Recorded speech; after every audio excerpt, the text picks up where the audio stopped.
안녕하세요, 띵사이트입니다. 여러분도 혹시 그런 생각 해보신 적 있으세요? 저는 예전에 구매 대행을 했었는데 그 어떤 프로그램을 쓰고 그리고 아이템을 막 이렇게 소싱해서 굉장히 이제 대량 등록을 해서 아이템을 팔았던 적이 있습니다. 그런 방법을 하다 보면은 이게 정말 이 방식이 맞나? 막 이런 생각이 저는 들었어요. 왜냐면은 계속 똑같은 어떤 노가다 같은 작업을 계속 하니까 내가 어떤 생각을 하지 않고 그냥 그 지루한 싸움을 하는 그런 느낌이 들더라고요. 그래서 그 프로그램을 쓰면서 하는 거는 나와 맞지 않는 것 같다, 이런 느낌을 저는 받았습니다. 즉 내가 성장하는 게 아니고 어디에 머물러 있는 느낌? 하면 할수록 사실 어떤 내가 실력이 커가야 되는데 어떤 제품이 하나 팔리면은 왜 팔리는지도 모르고 그리고 이걸 사람들이 왜 사는지도 모르고, 물론 팔면은 조금은 공부하겠죠. 하지만 그 다음 방식도 똑같이 아이템을 여러 개 올려서 거의 노가다성으로 아이템 소싱을 하고 등록을 하는 그런 방법들을 되게 반복을 했었는데요.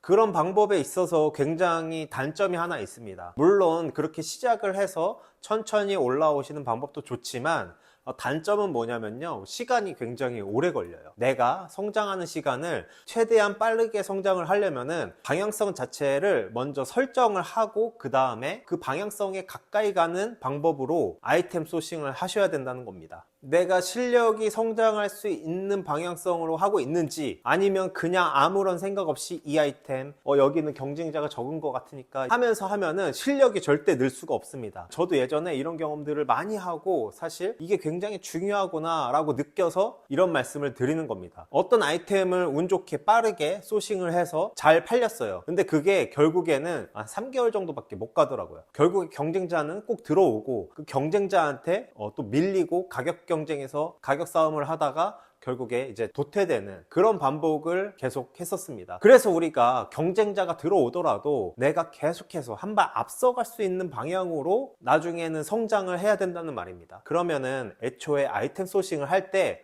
어떤 생각을 가지고 아이템 소싱을 해야 되는지 조금 근본적인 이야기를 오늘 한번 드리려고 하는데요. 방법적인 것들도 굉장히 중요한데 사실 우리가 근본적인 것도 꼭 같이 공부를 하면서 실력을 키워나가야 우리가 나중에는 성장한 셀러로서 활동을 할 수가 있다고 저는 생각을 합니다. 그래서 오늘 어떤 생각을 가지고 내가 아이템 소싱을 해야 되는지 그것에 대해서 오늘 한번 이야기를 해보도록 하겠습니다. 그럼 시작하겠습니다. 자, 오늘은 어떤 걸 얘기를 드릴 거냐면은 소비자 구매 패턴에 대해서 한번 알아볼 건데요. 사실 이거 말로만 들어도 굉장히 지금 벌써부터 머리가 아프죠. 하지만 그렇게 어렵지 않습니다. 그러니까 어렵지 않으니까 한번 이제 천천히 보도록 하겠습니다. 소비자들은 어떻게 구매를 했나 이걸 보는 거예요. 옛날에는 주목을 했어요. 주목한다는 게 뭐냐면 그냥 봤다는 거죠. 예를 들어서 이 핸드크림을 봤다고 할게요. 그리고서 누군가 내 친구가 핸드크림을 쓰는데 흥미가 생겼어. 그게 뭐야? 이렇게 물어보는 거죠. 그 다음에 욕구 단계입니다. 욕구 단계. 저 친구가 쓰고 있는데 굉장히 저도 사고 싶은 욕구가 들잖아요. 그러면은 그거를 기억합니다. 기억. 옛날에는 야, 나 그게 뭐야?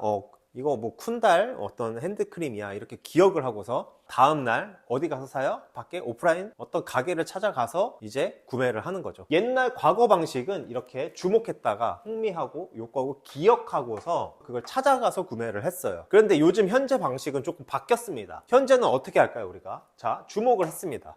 이걸 봤어요. 핸드크림을 흥미가 생겼어요. 이 핸드크림에 대한 제가 흥미가 생겼습니다. 그러면 우리는 요즘에 바로 어떻게 해요? 요즘 바로 검색을 하죠. 그쵸? 검색을 합니다.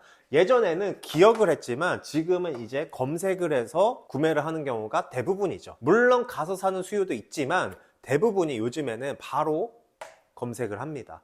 가서 사더라도 내가 검색을 하고 가는 경우가 많겠죠. 어쨌든 이렇게 검색을 하면은 바로 사냐? 그렇지 않습니다. 여기서 검색을 한 다음에 뭘 보냐면요, 여기로 갑니다. 공유가 뭐예요? 연예인 공유 말고 공유한 사람들 거를 본다는 거죠. 예를 들어서 여기 SNS 있고, 아니면 유튜브, 또 다른 게 뭐 있을까요? 네, 리뷰도 있습니다. 우리가 가장 많이 보는 게 리뷰죠. 네, 리뷰도 공유하는 거잖아요. 자, 그래서 검색을 해서 공유한 거를 보고 다시 검색을 해서 구매를 합니다. 이게 무슨 말이냐면은 내가 요거 핸드크림 쿤달 겁니다. 요거 쿤달 핸드크림을 검색을 해서 사람들의 이제 사용 후기를 보는 거죠. 그래서 다시 검색을 해서 구매를 하게 되는 겁니다. 근데 내가 이 핸드크림에 만족하면 어떻게 해요? 요즘에 우리도 다시 공유를 하죠. 네. 이 핸드크림 써보니까 정말 좋아요. 이런 것들을 남길 수 있겠죠. 그러면 다른 사람이 어떻게 해요? 이렇게 계속 선순환이 돌면서 구매로 이어집니다.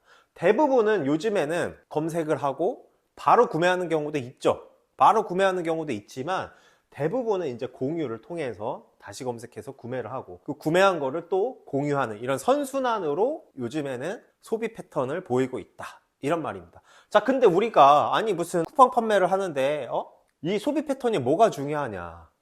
그게 쿠팡하고 무슨 상관인데 이렇게 생각하실 수 있죠. 우리가 어떤 아이템을 소싱할 때 결국에는 이 공유가 잘 되는 아이템으로 해야 된다는 겁니다. 그게 뭐냐면은 그러니까 남들한테 자랑할 만한 아이템들이 앞으로 잘 팔린다는 얘기죠. 왜요?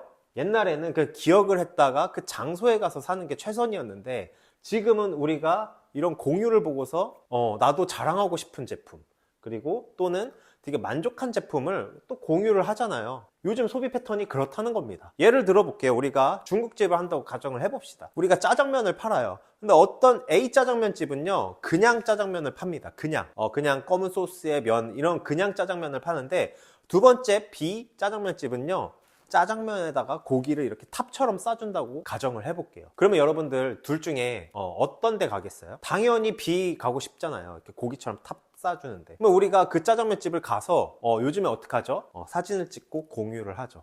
야, 여기 짜장면집 고기를 탑처럼 싸준다. 뼈해장국집, 야, 탑처럼 나와. 이런 것들. 그러니까 요즘은 이제 SNS 시대, 이제 인터넷으로 모든 걸 다 공유하는 시대고, 여기에서 정보를 얻는 시대이다 보니까, 이제 공유를 할 수 있는 아이템인가를 기억하셔야 돼요. 내가 SNS에 올릴 만한 아이템인가? 내가 유튜브, 확실한 유튜버가 소개해 줄 수 있는 확실한 소구점이 있는 아이템인가? 이런 게 중요하다는 거예요. 그래서 쿠팡 판매를 하더라도 쿠팡 어떤 제품을 중국에서 소싱하더라도 한 끗을 생각을 해보면서 해봐야 되는 거죠. 한 끗. 차별점을 뭘 줄 수 있을까? 예를 들어서 어떤 네고머를 판다고 해볼게요. 네고머를 팔더라도 쿠팡에서도 아이템 소싱을 하더라도 그냥 1688에서 이 아이템 저 아이템 저 아이템 소싱을 하다 보면은 결국에 공유가 안 돼요. 그냥 남들이 하는 제품, 남들이 하는 방식으로 계속 내가 쿠팡 판매에서 아이템 소싱을 계속 한다면은 성장이 없다는 거죠. 물론 아직 경험이 적으신 분들은 일단 그거라도 한두 번 겪어야 되지만, 한두 번 경험을 해야 되지만, 우리가 가야 될 방향은 내 제품을 바꾸어서 소비자가 SNS에 올릴 정도의 어떤 소구점이 있는가, 이거를 고민하면서 소싱을 해야 된다는 거죠. 아이템 소싱을 할 때 그냥 이 아이템이 잘 팔릴 것 같아, 이 아이템이 잘 팔릴 것 같아, 이게 아니고 내 소비자가 공유할 만한 아이템인가? 유튜버가, 인플루언서가 내 아이템을 소개해 줄 수 있나? 사람들이 쓰고서 정말로 리뷰를 달아줄 제품인가? 사실 이렇게 말하면 굉장히 어렵죠.